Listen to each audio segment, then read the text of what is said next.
নাগরিক কেন্দ্রিক আরেক এপিসোডে ভাবনামুখে আপনাদেরকে স্বাগত। আমার পেছনে হয়তো লেখা দেখতে পাচ্ছেন সিনিয়র সিটিজেন। সব ট্রেনেই এরকম, প্রথম দিকে হয়তো শেষের দিকে 8-10টা সিনিয়র সিটিজেনের সিট, আর বাদবাকি আমরা 10 জন দাঁড়িয়ে আছি। আমার পাশে যাকে দেখছেন তার বয়স হয়তো 60 ঊর্ধ্বে হয়নি, কিন্তু ধরে নিন 60 ঊর্ধ্বের একজন ভদ্রলোক দাঁড়িয়ে আছেন। তো রেলওয়েজ সিনিয়র সিটিজেনদের কনসেশন তুলে দিয়েছে।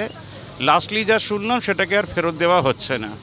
তার মানে সিকিউরিটি নিয়ে প্রবলেম, দেশের সিনিয়র সিটিজেনদেরকেও নিয়েও আমাদের বিজেপি গভর্নমেন্টের প্রবলেম, তাই ফেরত দিতে পারছে না।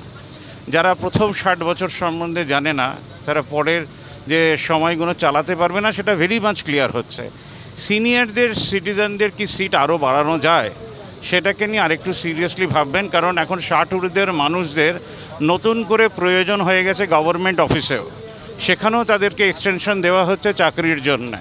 তাই সিটগুলোকে একটু বাড়ান, এই আপিলটা রাখলাম। ধন্যবাদ।